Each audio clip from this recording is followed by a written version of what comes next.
Topic po natin ngayon, pag nalipasan ka ba ng pagkain, pwede ba magka-ulcer? Ano ba lunas sa ulcer, gastritis, yung mga GERD, di ba? Minsan nalilipasan tayo. So sabihin natin kung ano yung tunay, hindi tunay. Ngayon po, ang dating paniniwala, minsan di ba, pag lagi daw nalilipasan ng pagkain, pwede magkaroon ng stomach cramps, gugutumin ka, kukuluan tiyan mo. Pero actually, hindi siya talaga directly magkokos sa ulcer. Hindi siya directly magkokos. Pero kung nagkaroon na kayo ng ulcer, meron na talagang problema sa ulcer, nakakalala ito sa sintomas. O siguro kung isang buwan ka talaga hindi kumakain, lagi ka hindi kumakain sa ulcer, mas mataas ang risk factor mo magkaroon ng gastritis tsaka ulcer. Okay, pero not directly. Dalawang klase ang peptic ulcer disease. May gastric ulcer sa stomach mismo to. Meron ding duodenal ulcer. Mas malapit na to sa small intestine. Mas matanda, mas nagkaka-ulcer. Mas may chance siguro, mas stress. Ito talaga yung mga tunay na dahilan bakit nagkaka-ulcer. O bibigay natin na number 1, merong bago po sila na-discover itong bacteria na Helicobacter pylori. Okay? Nakita nila yung ulcer, pwede palang bacterial infection. Ato, nahahawa to sa pag madumi ang kamay, hindi na sa maduming tubig, maduming pagkain. Itong bacteria na to, marami na i-infect na tao. At hindi naman lahat nagkaka-ulcer, pero isang percentage pwede magkaroon ng ulcer kung meron ka nitong H. pylori, pwede ka magkaroon ng gastritis at gastric cancer. Okay? Itong Helicobacter pylori, tinatamaan yung lining ng stomach, yung lining nun numinipis. Kaya hindi na ma-protect ng tiyan natin yung acid, kaya nabubutas, nagkaka-ulcer. So nakukuha to sa maduming pagkain, tubig, sa mga kutsara, nahahawa sa ibang tao. Number 2, yung mahilig gumamit ng pain reliever tulad ng ibuprofen, aspirin, long-term use nitong mga pain relievers ay nakakanipis din ng stomach lining kaya nagkaka-ulcer din. Diba? Lagi ko sinasabi sa inyo, pain reliever, so pag inaaraw-araw nyo yan, pwede makasira sa tiyan, ulcer, dudugo, pwede makasira sa kidneys, kidney failure. Number 3, merong isang sakit na medyo rare, ang tawag Zollinger-Ellison syndrome, na mataas ang production ng asido sa tiyan. Merong ganun. So, acidic yung production, minsan nagkakos din ng ulcer. Number 4, smoking. Alam nyo na, sigarilyo. Alak, walang laman ng tiyan, lakas uminom ng alak. Kung smoker ka at malakas ka uminom ng alak, mas mataas ang chance mo magkaroon ng ulcer. Okay? Yung stress, siguro makakadagdag konti, pero hindi naman talaga exactly. Spicy foods, mahapdi sa tiyan ng spicy foods, pero wala pa rin po talagang direct cause. Pero maganda iwasan, yun ang point lang. Mas mahirap lang gamutin ng ulcer kung puro spicy at puro maanghang ang kinakain. At yung sinabi nating number 5, ito yung mga lifestyle habits na mga stress, diet, yung nalilipasan ng pagkain, o pwede makataas ng risk konti. Okay? So mas maganda, kumain na rin na maayos. Pero syempre, kung may ulcer kayo, titingnan ng doktor, H. pylori infection ba? Gumamit ba siya ng pain reliever? O baka steroids? Mga mahapdi sa tiyan? O baka mayroong ibang sakit? Smoker ba siya? O alcoholic siya kaya nagkaroon ng ulcer? Ano ang sintomas ng ulcer? Ang ulcer, pwedeng medyo mahapdi sa tiyan. O matulis, parang kumukulo. Maraming pain May dull pain, or merong sharp pain. Ito yung tinatawag na heartburn.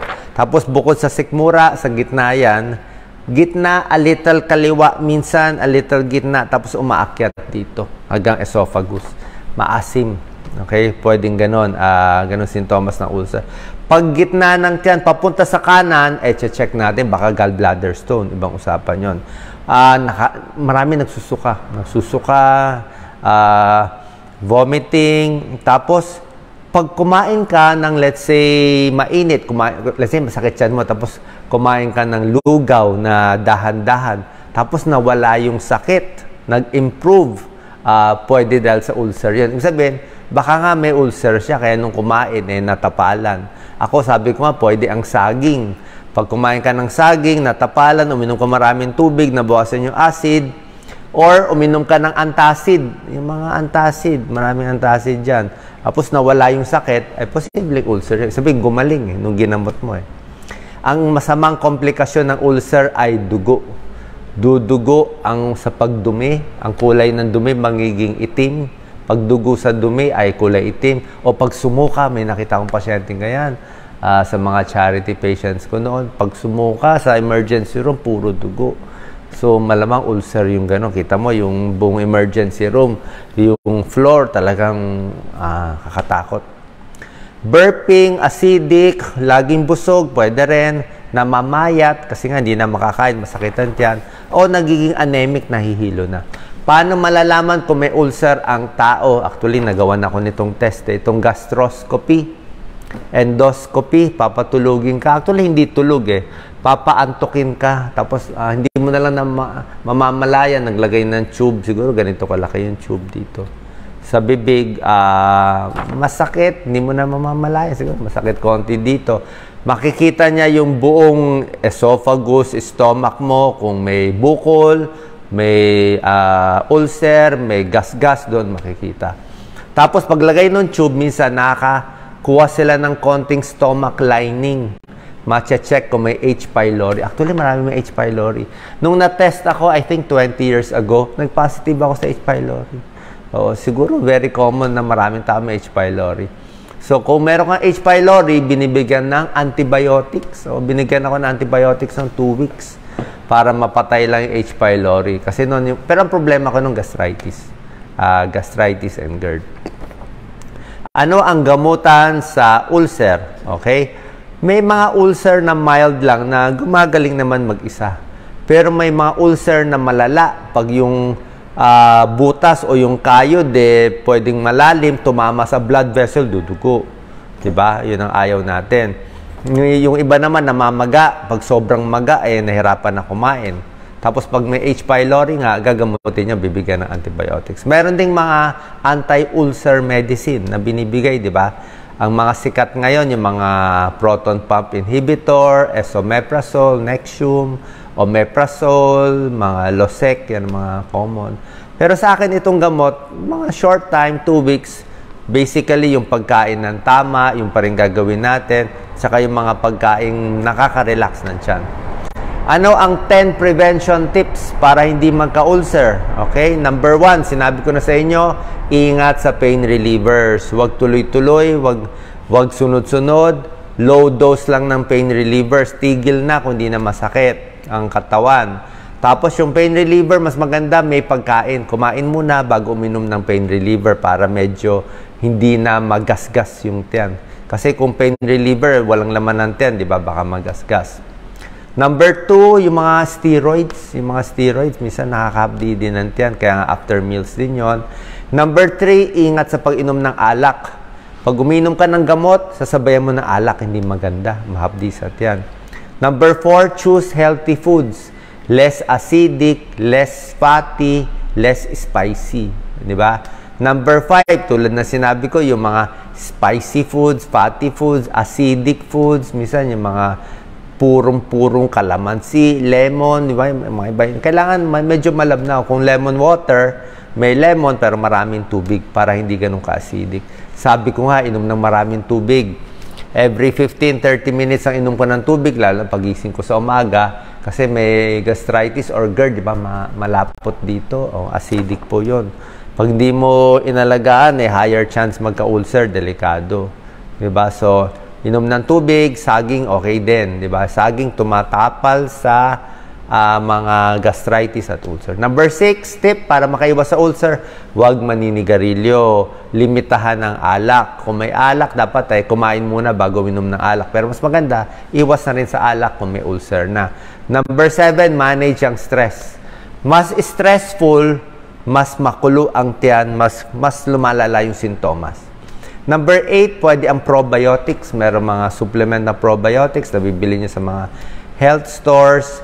May good bacteria, may bad bacteria. Ang probiotics, ito yung good bacteria. Medyo a little lalambot ng dumi nyo sa probiotics. Pero okay naman, umiinom din ako. Pero yung H. pylori, yun ang bad bacteria. Kaya dadamihan mo yung good bacteria. Meron ding probiotics sa pagkain. Ibang mga bansa, yung merong kimchi, may sauerkraut, may miso, may yogurt, may kefir. Yan ang mga live culture nila sa ibang mga probiotics. Number 9, iwas sa H. pylori infection. So, ibig sabihin, hugas kamay, malinis ang tubig, malinis ang pagkain, kasi nakakahawa yung H. pylori. Okay? Dapat malinis ang tubig. And 10, wala namang masama, kumain ng regular, on time, wag magpakagutom. Okay? So, finally, hindi naman talaga nakaka-ulcer yung pag nalilipasan ka ng pagkain, pero pag lagi-lagi mong gagawin sa isang buwan at pwedeng tumaas yung risk mo, di ba? Ayaw naman natin tumaas yung risk natin sa mga spicy foods, lagi nalilipasan, dapat alagaan na natin ang